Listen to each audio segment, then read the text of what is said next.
Bienvenue sur Localement Vôtre, le podcast qui t'aide à trouver des solutions locales pour ton business.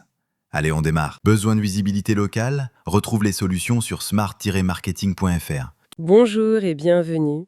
Aujourd'hui, on va parler d'un outil que beaucoup d'entreprises connaissent, Trustpilot. Mhm. Mais voilà, l'utiliser et l'optimiser, c'est pas tout à fait la même chose. Notre idée, c'est de voir comment on peut rendre une fiche Trustpilot vraiment percutante. Oui, qu'elles servent vraiment à rassurer, à attirer les clients. C'est ça l'enjeu. Exactement. Alors, commençons par le commencement. La création. Il y a des infos de base, nom, site web, pays. C'est ça, les infos classiques, faut aussi le téléphone, un contact email, et puis des fourchettes pour le chiffre d'affaires, le nombre d'employés. D'accord. Et une petite description, moins de 200 mots. Y a-t-il un piège ici? Le piège principal, ce serait de pas être précis. Ou pire, de mettre des infos qui sont pas tout à fait justes. Ah oui. Oui, parce que Trustpilot peut vérifier, demander des justificatifs, donc il faut que ça colle parfaitement à la réalité de l'entreprise. C'est la base de la confiance en fait. D'accord. Donc la rigueur dès le départ, c'est noté. Et accepter les conditions, la politique de confidentialité, bon, ça c'est obligatoire, mais c'est une étape formelle importante. Logique. Bon, la fiche est créée, les infos de base sont là. Comment on passe à l'étape optimisation? Alors là, on rentre dans le vif sujet. L'optimisation, c'est d'abord tout compléter. Vraiment tout. C'est-à-dire? La description, il faut qu'elle soit claire, qu'elle explique bien ce que fait l'entreprise. Les coordonnées, complètes, adresse, téléphone, les horaires d'ouverture, hyper important ça. Oui, les horaires, c'est souvent là que ça pêche. Exactement. Et puis le logo, bien sûr. Des photos, si possible, ça rend la fiche plus vivante, plus humaine. Et le choix de la catégorie. Ah, ça c'est crucial pour la visibilité.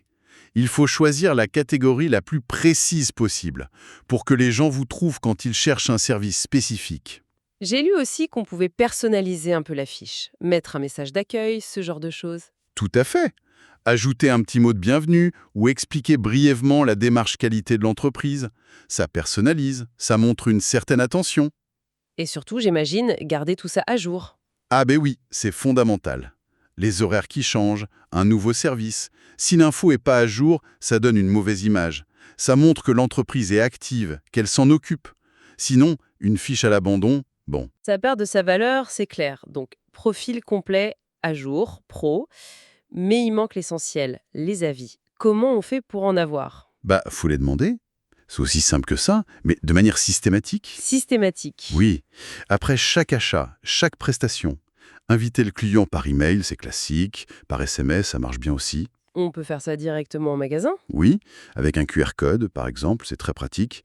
Et puis, Trustpilot propose des outils d'invitation, des widgets à intégrer sur son propre site web. Faut utiliser tous les canaux. D'accord. On invite, les avis arrivent. Et là, on nous dit répondre à tous les avis. Vraiment tous? Même un simple 5 étoiles sans commentaire? Oui, absolument.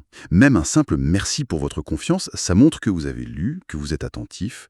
C'est un signal positif envoyé à tous ceux qui liront. Et pour les avis négatifs, alors là, c'est délicat, non? C'est là que ça devient le plus important, en fait. Il faut absolument y répondre, mais attention, pas n'importe comment. Quelle est la bonne approche? Restez calme, courtois, professionnel, même si on n'est pas d'accord. Remercier pour le retour, montrer qu'on prend en compte la critique, et si possible, proposer une solution ou au moins ouvrir le dialogue. C'est vrai que j'ai lu quelque part que bien gérer un avis négatif, ça peut même être positif au final. Exactement. C'est ça qui est fascinant.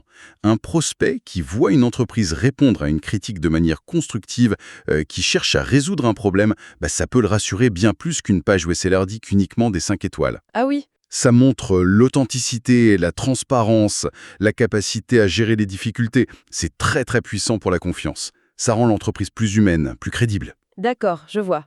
Donc les avis, c'est pas juste pour la note, c'est une vraie conversation publique. Comment on peut amplifier leur impact au-delà de la page Trustpilot? Sur son propre site, par exemple? Grâce au widget Trustpilot, justement. Ces petits modules qu'on peut intégrer. Ah oui, pour afficher la note, les étoiles? Exactement. On peut les mettre en pied de page, sur la page contact, près des fiches produits. Ça met la preuve sociale directement sous les yeux du visiteur. C'est un gage de crédibilité immédiat. Et sur les réseaux sociaux? Partager les bons avis, oui, bien sûr. Une capture d'écran, un petit mot de remerciement. Ça marche bien. En signature d'email aussi, ça peut être pertinent pour certains métiers. Et le SEO dans tout ça? L'optimisation pour Google et les autres. Est-ce que Trustpilot aide? Oui, de manière un peu subtile, notamment via les réponses aux avis. Comment ça? En répondant, on peut glisser naturellement des mots-clés importants pour son activité ou sa localisation. Ah, d'accord. Un exemple. Si quelqu'un laisse un avis sur, disons, un service de massage, on peut répondre « Merci pour votre retour sur notre massage relaxant à Paris ». Vous voyez, massage relaxant et Paris, ce sont des mots-clés. Mhm. Ça enrichit le contenu de la page Trustpilot pour les moteurs de recherche. Mais attention, hein, Oui, faut que ça reste naturel. Le but premier, c'est de répondre aux clients, pas de faire du bourrage de mots-clés. Ça se verrait et ça serait contre-productif. donc subtilement.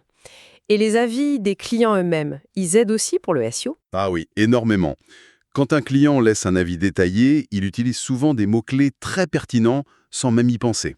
C'est du contenu frais et authentique. Google adore ça. Donc encourager les avis détaillés, c'est aussi une bonne stratégie SEO indirecte. D'accord. Donc répondre naturellement avec quelques mots-clés et encourager les détails. D'autres astuces? Varier les formulations dans les réponses, ça évite la répétition. Surveiller les avis récents, ils ont plus de poids. Essayez d'automatiser la collecte pour avoir un flux constant d'avis frais. La fraîcheur est importante? Oui, des avis récents montrent que l'entreprise est toujours active et pertinente.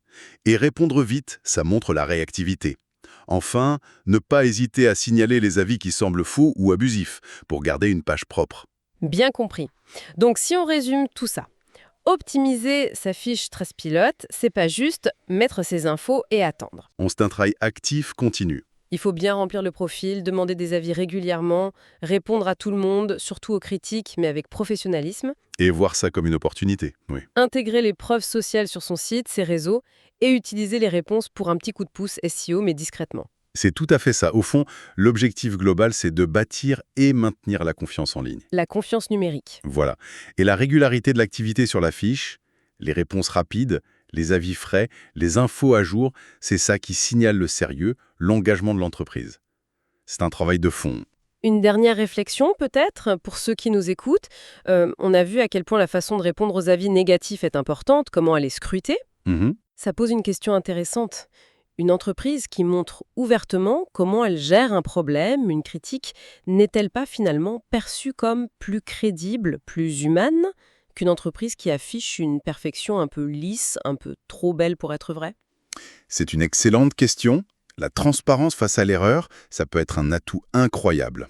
À méditer. Merci de ton écoute. Besoin de visibilité locale? Retrouve les solutions sur smart-marketing.fr. Tu peux retrouver les sources et les liens en description. N'hésite pas à me contacter si tu as des questions.